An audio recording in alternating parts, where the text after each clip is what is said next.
عورت اور بندر کے ملاپ کا گھناؤنا تجربہ، مغربی سائنسدانوں نے خدا کو چیلنج کر دیا۔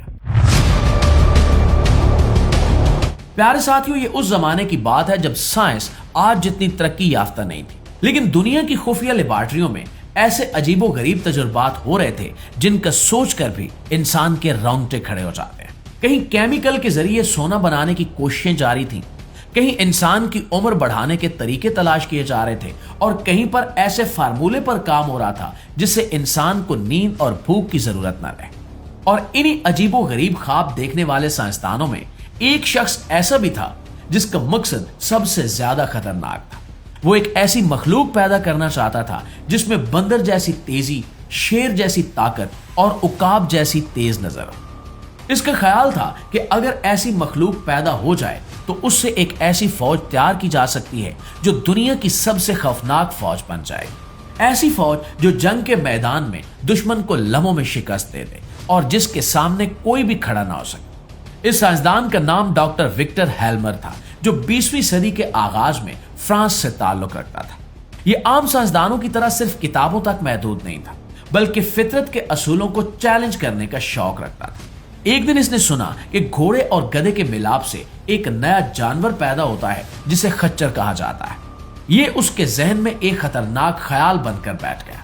اس نے فیصلہ کیا کہ وہ خود اس عمل کو دیکھے گا اور اس راز کو سمجھے گا، اور اس مقصد کے لیے اس نے شہر سے بہت دور ایک پرانی فوجی عمارت میں اپنی ایک خفیہ لیبارٹری قائم کی۔ اس عمارت کی کھڑکیاں ہمیشہ بند رہتی تھی اور باہر سے سب کچھ خاموش دکھائی دیتا تھا، مگر اندر ایک نئے تجربے کی تیاری کی جا رہی تھی۔ سب سے پہلے اس نے ایک صحت مند نر گھوڑا اور ایک مضبوط مادہ گدھی خریدی۔ گھوڑا لمبا، تیز اور طاقتور تھا، جبکہ گدھی کا جسم چھوٹا مگر برداشت بہت زیادہ تھا۔ وکٹر نے کئی مہینے تک دونوں جانوروں کی خوراک، ان کی صحت اور ان کی عادتوں پر نظر رکھی، اور پھر وہ دن آیا جب اس نے دونوں کا ملاپ کروایا، اور کچھ ہفتوں بعد معلوم ہوا کہ گدھی حاملہ ہو چکی ہے۔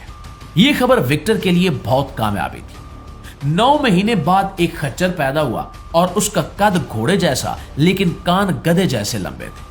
اس کی ٹانگیں مضبوط اور جسم طاقتور تھا، اور چند دن بعد ہی وہ تیزی سے دوڑنے لگا، اور کچھ ہفتوں میں اس نے اتنا بوجھ اٹھا لیا جو عام گھوڑا یا گدھا مشکل سے اٹھا پاتا تھا۔ دوستو، یہی وہ لمحہ تھا جب وکٹر کے ذہن میں ایک اور خطرناک خیال پیدا ہوا۔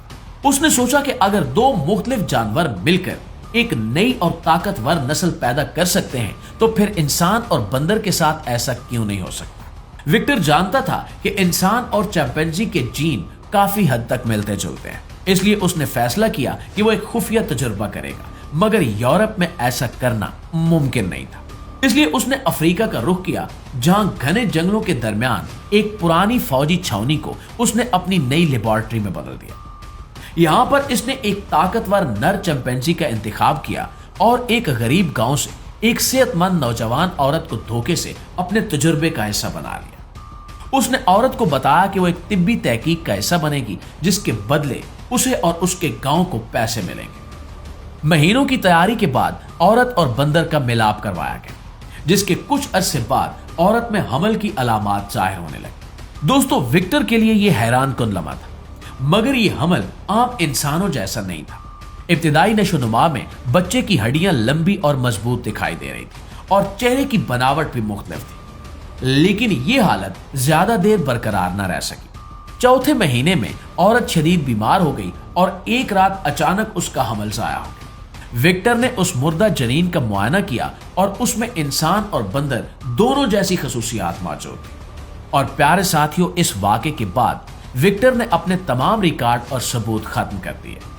کچھ لوگوں کا دعویٰ ہے کہ اس نے ایک کامیاب مخلوق کو خفیہ طور پر زندہ رکھا اور اسے کہیں منتقل کر دیا، لیکن سچ کیا ہے یہ آج تک کوئی نہیں جانتا۔ یہی وجہ ہے کہ ڈاکٹر وکٹر ہیلمر کا یہ خوفناک تجربہ آج بھی ایک پراسرار کہانی بنا ہوا ہے، جس کے بارے میں لوگ آج تک حیرت اور خوف کے ساتھ بات کرتے ہیں۔